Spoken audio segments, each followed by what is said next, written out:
Capítulo 1279. Apocalipse. Embora Audrey tivesse aprendido há muito tempo sobre a profecia do Apocalipse com o semideus da Igreja do Conhecimento e Sabedoria, ela nunca a achou corpórea o suficiente, sentindo que era para enganar as pessoas. Mesmo que ela já tivesse experimentado uma guerra onde o indivíduo era insignificante, não acreditava que o mundo estivesse a apenas uma década do Apocalipse. Não havia nenhum sinal disso. No entanto, a pessoa que deu a profecia apocalíptica foi o abençoado do Senhor Louco, Senhor Mundo, que sempre foi confiável e ousado em atacar os anjos. Além disso, seu tom era firme, como se já tivesse visto o que estava para acontecer uma década depois. Isso fez com que Audrey escolhesse acreditar nele instintivamente. Seu coração afundou quando ela se sentiu nervosa e confusa. Além disso, também sentiu sua confusão diminuir significativamente. Ainda faltava mais uma década para o fim do mundo. Mesmo aqueles que estavam se afogando teriam um pouco de dificuldade, muito menos um semideus da sequência 4 perfeitamente bom. Apocalipse. Como cardeal da Igreja das Tempestades, Auger tinha visto recentemente muitas profecias apocalípticas, mas esses assuntos inverificáveis não podiam ser comparados ao aviso anormalmente sério do mundo German Sparrow. O impacto trazido pelas duas fontes não era do mesmo nível. Ao mesmo tempo, ele percebeu um detalhe: o mundo disse que até as divindades seriam destruídas. A primeira reação de Auger foi que German Sparrow estava sendo desrespeitoso com o Senhor Louco, já que o Senhor Louco também era uma divindade.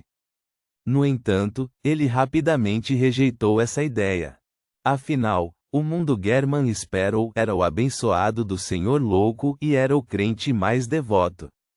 Os outros membros do clube de tarô poderiam acidentalmente blasfemar contra o Senhor Louco, mas isso era impossível para o mundo German Sparrow. Devido aos dois pré-requisitos de que German Sparrow não seria desrespeitoso com o Senhor Louco e ele dizendo que até as divindades seriam destruídas, Auger rapidamente chegou a outra conclusão. No coração de German Sparrow, o nível do Senhor Louco era mais alto do que o de uma verdadeira divindade. Auger nunca duvidou do conhecimento do mundo German Sparrow, afinal, ele era uma potência que frequentemente interagia com anjos. Esse conhecimento o deixou chocado e confuso, momentaneamente incapaz de encontrar uma explicação ainda mais razoável. Tendo usado o sangue de uma serpente do destino para avançar para o nível de uma semideusa, Ketoa também sonharia ocasionalmente com a cena do amanhecer do Apocalipse, graças ao seu caminho ter clarividente como sua sequência 3. Além disso, a rainha misteriosa Bernadette iria ocasionalmente lembrá-la, para que ela não sentisse nenhuma surpresa ou choque em relação às palavras do Senhor Mundo. Ela apenas sentiu como se a poeira que havia sido levantada finalmente tivesse caído no chão. Quanto ao futuro, esta misticologista estava igualmente perdida. Além de melhorar, ela não sabia para onde direcionar seus esforços. Apocalipse. Xiu e Force entreolharam através da Madame Eremita e sentiram as revoltas violentas nos corações uma da outra.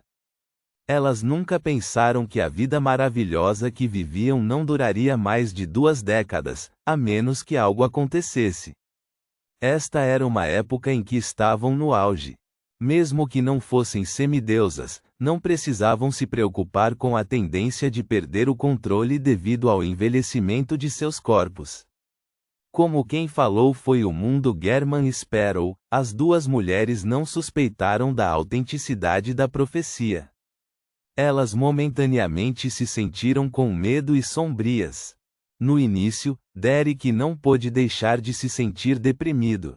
Isso ocorreu porque a Cidade de Prata acabara de deixar a terra abandonada dos deuses e veio para o mundo da luz. No entanto, nada disso duraria muito antes do início do Apocalipse. Logo, ele se recompôs e optou por acreditar no Senhor Mundo. Como esta grande existência foi capaz de resgatar a cidade de prata da terra abandonada dos deuses, ele também poderia impedir o Apocalipse. Embora eu seja o salvador dos sanguíneos durante o Apocalipse, nunca esperei que isso acontecesse tão cedo. Sou apenas um conde. Enlil não pôde deixar de franzir a testa. Era como se um aluno que acabara de assistir a alguns dias de aula tivesse de repente fazer um exame. Claro, isso também o deixou animado. Afinal, não demoraria muito para que ele cumprisse sua missão e demonstrasse sua grandeza diante de seus semelhantes. Leonard tinha ouvido falar da profecia do juízo final do velho Palais Zoroaste. Embora ele não soubesse a razão por trás de tal desenvolvimento, já estava mentalmente preparado há muito tempo. Nesse momento, ele foi o primeiro a voltar a si e perguntou: por que o Apocalipse aconteceria de repente? Não há sinais disso. Klein controlou o mundo para responder. É que você não percebeu os sinais. Você acha que uma batalha de deuses estourou sem motivo? Vendo que todos os membros do clube de tarô estavam atordoados e perdidos em pensamentos, o mundo German Sparrow acrescentou: você não está qualificado para saber o motivo exato. Apenas entendê-lo traria uma corrupção irreprimível. Somente anjos e superiores podem resistir. Isso é semelhante ao que o semideus do semideus da Igreja do Conhecimento disse.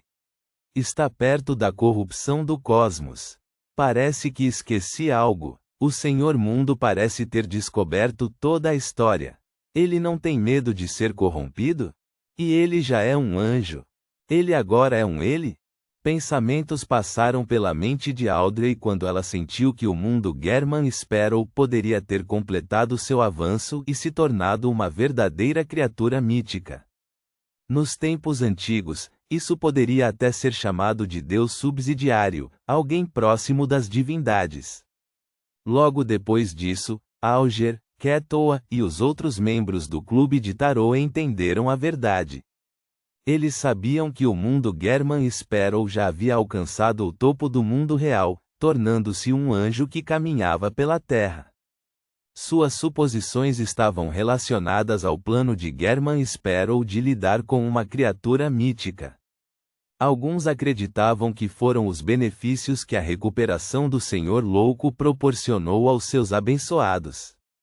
Mas não importa o que aconteça, foi a primeira vez que o clube de tarô teve um membro no nível de um anjo, além de seu anfitrião e convocador.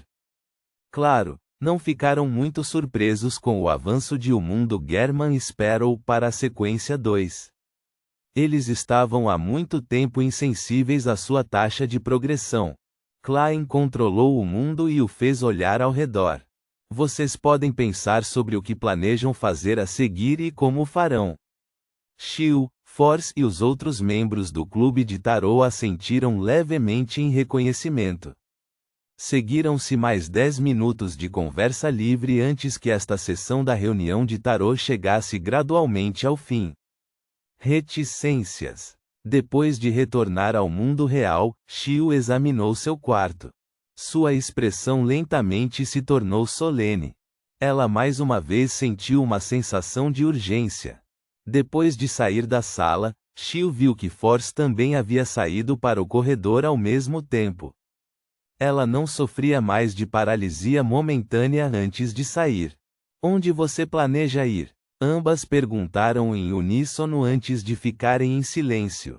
Alguns segundos depois, um jovem bonito saiu do quarto de hóspedes. Ele usava óculos de armação estreita e tinha cabelos levemente fofos. Ele segurava alguns livros grossos com as duas mãos. Ah, não, esqueci que tenho aulas esta tarde. O jovem murmurou para si mesmo enquanto corria em direção à escada, ignorando completamente a presença das duas senhoritas. Ele era o irmão mais novo de Xiu, Hilderesha. Ele tinha acabado de ingressar em uma faculdade de direito. Em Backlund, era preciso passar em um exame pré-jurídico antes de se tornar um estudante de direito. Tinha que estudar e trabalhar durante pelo menos 5 anos com um advogado titular antes de poder participar no exame de qualificação e obter uma licença para exercer a advocacia. Se alguém quisesse se tornar um advogado sênior, teria que ingressar na Escola de Advogados de Backlund para receber educação de nível universitário. Shio observou seu irmão mais novo descer as escadas correndo e um sorriso subconscientemente apareceu em seu rosto. Ela imediatamente ergueu os olhos e disse a Force: pretendo retornar ao MI9 e trabalhar duro. Pretendo fazer uma viagem para a casa do professor, Force respondeu à pergunta. Logo depois disso, a figura da viajante rapidamente se tornou transparente e desapareceu. Alguns segundos depois, Force apareceu em um prédio relativamente intacto na reconstrução do porto de Pritis. Então, tirou uma caneta e papel do bolso e escreveu um bilhete. Ela planejava contar ao professor que havia terminado de digerir a poção do viajante. Guardando a caneta tinteiro, enfiou o papel na caixa de correio na porta. Esta não era a residência de Dorian Gray Abraham. Era o local para onde Force e o homem haviam concordado anteriormente em enviar cartas. No dia seguinte, quando Force chegou, viu Dorian informando o local e horário do encontro. Reticências. Eileen abriu os olhos em seu quarto e vestiu um casaco de gola alta, com a intenção de visitar o Marquês Nibis. Quando a carruagem passou pela Rua Rosa, ele inconscientemente olhou pela janela e ficou um tanto surpreso ao descobrir que a porta da Igreja da Colheita havia sido aberta. Após uma breve hesitação, fez com que o cocheiro parasse a carruagem e pagou pela viagem. Depois de colocar a cartola e segurar a bengala, o conde sanguíneo de olhos vermelhos subiu os degraus e entrou na Igreja da Colheita. Ele viu o padre Utravsky, que parecia ter ficado um pouco mais alto, limpando o salão de orações com as costas curvadas.